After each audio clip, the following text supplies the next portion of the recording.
Olá, seja muito bem-vindo a mais esse vídeo. Eu sou o professor Adolfo e no vídeo de hoje eu quero estar respondendo aquelas pessoas que sempre me dizem assim: professor, o senhor já ouviu falar na tradução tal? O senhor já ouviu falar na tradução tal? Já ouviu falar na tradução tal? Ok, eu quero estar respondendo sobre as traduções que eu desconheço. Então, vai se inscrevendo no canal, assine as notificações e na descrição desse vídeo você encontrará um curso de teologia pagamento único super acessível. Então se inscreve no canal, faz o curso de teologia e vamos a mais esse vídeo. Essencialmente, algumas pessoas vêm dizer para mim assim: olha professor, o senhor já viu a tradução tal que está sendo lançada? Tal pessoa está fazendo tal tradução, tal... Meu, é o seguinte,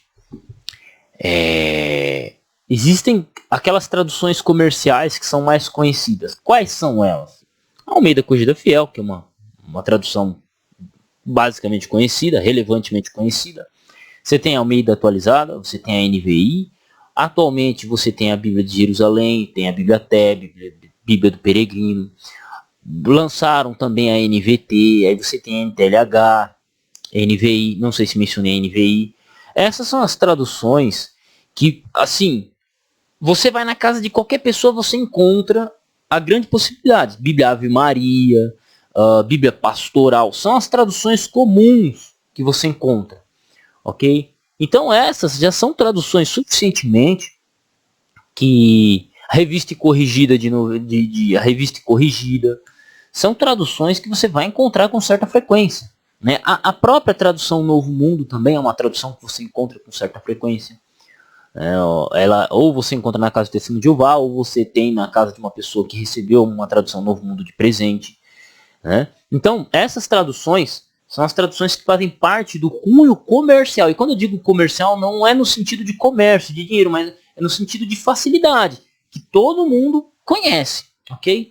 Quando nós saímos dessa tradução, desse modelo de tradução, ela já se torna mais esquecida, um público menor e por aí vai. Pode ser que exista mais alguma outra tradução que eu não conheça ou que eu conheça, mas que eu não tenha mencionado aqui. E o que acontece? Todo ano, ou todo momento surge um maluco ou um doido varrido inventando a tradução própria dele, dizendo que ela é a melhor tradução em língua portuguesa e que ela não corre os vícios e os erros dos tradutores, seja católicos, seja protestantes, ou seja trinitarianos. Sempre vai ter um papo nesse sentido.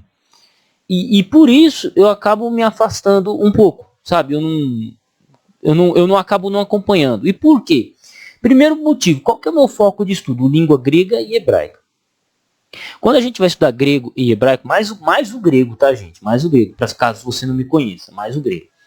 O cara que conhece, que estuda o grego, ele não precisa ficar olhando 500 traduções. E não precisa ficar adquirindo traduções à torta e à direita como se não houvesse amanhã. Porque, cara, se eu fosse comprar uma Bíblia com uma tradução diferente a todo momento, essa biblioteca toda aqui, ela seria só de Bíblias com traduções diferentes uma das outras. E eu falo para você que não vale a pena. Não vale a pena. Tradução que vale a pena você ter, olha lá. A tradução que a tua igreja usa, uma tradução da Bíblia de Jerusalém, uma revista, uma Almeida Corrigida Fiel.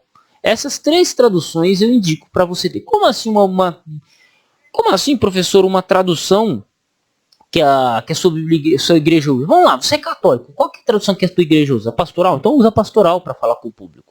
Para estudar em casa, usa BJ e usa uma Almeida Corrigida Fiel como auxiliar, caso você não conheça o grego. É o conselho que eu dou para você. Né? Como traduções, são traduções bem confiáveis.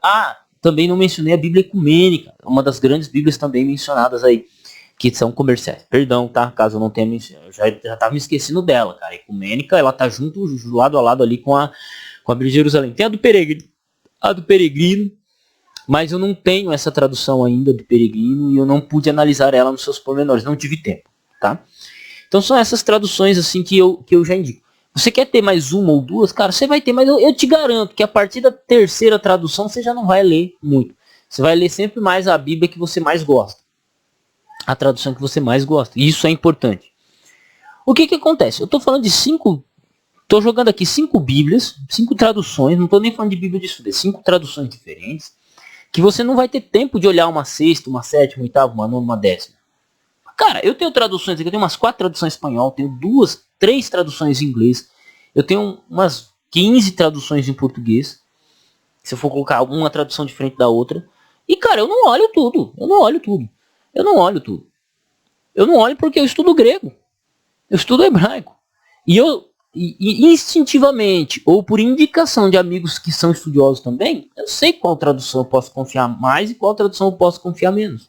Para que eu vou olhar 5 traduções, por exemplo, se eu tenho interlinear do Antigo Testamento, por exemplo, da Sociedade Bíblica do Brasil. Isso aqui, cara, supera 200 traduções no auxílio do meu estudo. Então, para que eu vou abrir 50 traduções se eu tenho essas aqui, que supera elas, que me ajuda muito mais? Então, eu já tenho o auxílio de boas traduções, como a Almeida Corrigida Fiel, Bíblia de Jerusalém, e, por exemplo, no caso, uma NVI, por exemplo.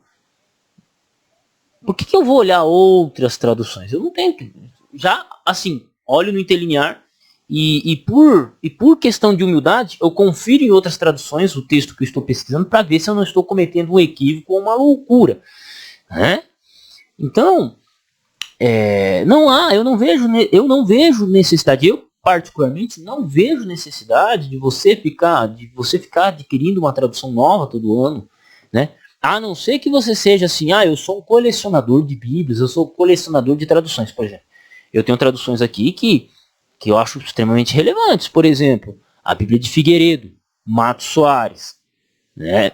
No dia a dia eu não uso elas, mas eu tenho essas 2 traduções aqui porque são 2 traduções clássicas no contexto brasileiro. Eu não tenho, por exemplo, ainda a tradução brasileira, que é uma tradução clássica no contexto brasileiro. Né? Mas na hora certa chega. Mas eu tenho, por exemplo, a Bíblia Ave Maria. É uma Bíblia que eu não uso muito, mas eu gosto pra caramba dessa tradução. Né? Eu não uso muito ela. Não, eu gosto assim no sentido de que é uma Bíblia que tem um traço histórico. Muitos católicos utilizam. Eu gosto disso. É relevante porque quando você vai dialogar com um católico é importante você conhecer as traduções que ele utiliza. Né? Tem uma afinidade melhor com a Bíblia de Jerusalém e com a pastoral, mas eu particularmente gosto dessa tradução. Assim, acho interessante, né, no que eu posso dizer nesse sentido de diálogo, ok? De diálogo. Mas de Bíblia Católica mesmo, minha favorita é a Bíblia de Jerusalém. Como tradução e notas de tradução também, notas que ela comenta sobre tradução. Bíblia protestante é a Almeida Corrigida Fiel, não tem como, não tem pra onde correr. Então, tipo, auxiliado pela Bíblia de Jerusalém, pela Almeida Corrigida Fiel, ponto, né? Fim de papo. E essas 2 traduções auxiliam a minha compreensão ou o meu estudo com relação ao grego, o hebraico bem pouco, né? Mas com relação ao grego, e vou mencionar que é o hebraico também. Então, eu acredito que seguindo por esse caminho, você nem vai ter tempo de olhar para a Bíblia para outras traduções que surgem por aí. Você não vai ter tempo de olhar. Eu te garanto que se você comprar um conjunto de interlinear do Antigo Testamento e um interlinear do Novo Testamento, você já vai ter a referência base que nenhuma tradução vai te ajudar. Por quê? O que acontece? Você pode pegar um texto, pegue um texto difícil de tradução, Gênesis 4:7. Pega Gênesis 4:7. Que é um texto bem complexo, que é aquele texto que fala que o pecado bate a porta, como um animal feroz, alguma coisa assim. Cada tradução que você lê vai estar de um jeito. Almeida Corrigida Fiel de um jeito, Bíblia de Jerusalém de um jeito. Pergunto, se você não tiver acesso à língua original, qual tradução vai estar correta? Mas tem 3 traduções que concordam aqui. Mas será que essas 3 estão corretas? Será que não é aquela lá que você está negligenciando que está correta? Entende? Então, conhecimento do original, ele é essencial para essas questões. Se não for a sua questão, se a sua questão não é questionar a tradução bíblica, tudo bem, mano. À vontade. Esse canal não é para você. Tá? Mas se você tem essa indagação de grego, de hebraico, de conhecer mais profundamente, de saber, opa, aqui é confiável, aqui não é, o caminho é esse. O básico é um interlinear grego, um interlinear hebraico. Aconselho esses aqui, que já estão completos, né? Ah, mas é muito caro, mas é o mais barato. É melhor do que você comprar 20 traduções. É melhor do que você comprar 30 bíblias de estudo. Eu te garanto que isso aqui é muito mais barato do que 4 bíblias de estudo. Os 4 interlineares hebraicos são mais baratos que 4 bíblias de estudo, eu te garanto. Né? Você pode olhar no Mercado Livre, faz a cotação no Mercado Livre, Amazon, 4 bíblias de estudo. Faz a cotação com os 4 interlineares. Entendeu? Faz a cotação lá. Né? Então, a questão é essa. Se a gente já tem uma baita obra dessa, que ela mesma já traz 2 traduções, que é a Almeida Atualizada, segunda edição, e a NTLH, junto com o texto hebraico e uma tradução literal, meu amigo, para que eu vou ficar olhando outras traduções? Se alguém me perguntar um texto aqui, eu abro no hebraico, abro ali na Septuaginta, né, abro na Vulgata, abro na Stuttgartense, vejo alguma variação textual e meto bronca no vídeo. E aí?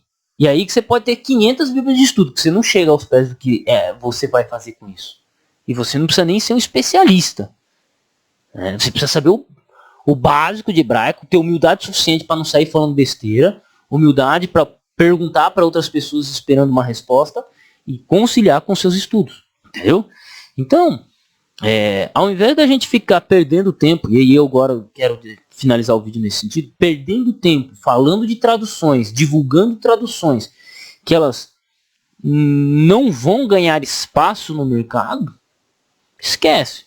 A Almeida Corrigida Fiel, que é a Almeida Corrigida Fiel, ela é uma tradução já basicamente quase indo pro underground, né? Quem é que usa a Almeida Corrigida Fiel? Meia dúzia de maluco, igual nós, né? É meia dúzia de maluco igual nós. Ela tem ganhado bastante espaço nos últimos anos. Não é à toa que hoje você tem várias traduções à base do texto Receptus também, né? Surgiram várias traduções nos últimos 4 anos aí, mas utilizar a Almeida Corrigida Fiel, você já é underground. Então uma das bíblias que eu mais gosto, a tradução que eu mais gosto, que é a Almeida Corrigida Fiel, ela já é uma bíblia underground. Se você apresentar para muitas pessoas, a pessoa não conhece. Eu fui apresentado em 2016 a essa tradução. Em 2016. E é uma bíblia que versos bíblicos dela recebem elogios acadêmicos.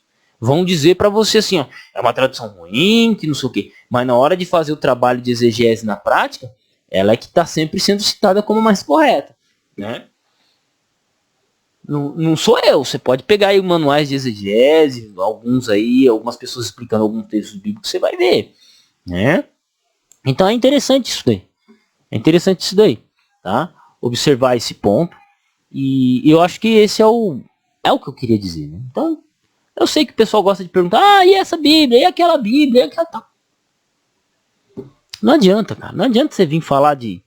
Né? Fora que tem outras Bíblias que só são marketing, né? É a King James. É a Reina Valera. É a Bíblia... Não adianta vir com papo, cara. Não adianta, cara. Essas Bíblias não vão ter espaço e é só marketing, né? Algumas até existe um projeto muito sério sendo feito em cima delas e tal. Tem ganhado o coração de alguns, mas com todo respeito, é muito difícil para ganhar dessas que eu já falei, cara, é muito difícil. É muito difícil. É isso aí. Um abraço a todos. Espero que esse vídeo tenha sido muito ilustrativo. E se você quer me ajudar, quer que eu continue gravando vídeos... gravando vídeo eu vou continuar, mas se quer me ajudar, meu telefone está na descrição, caso queira falar comigo, ou fazer uma doação via Pix, ou se torne membro do canal por apenas R$2, para ter acesso aos selinhos e acompanhar a gente nas lives. Um abraço a todos e fiquem com Deus.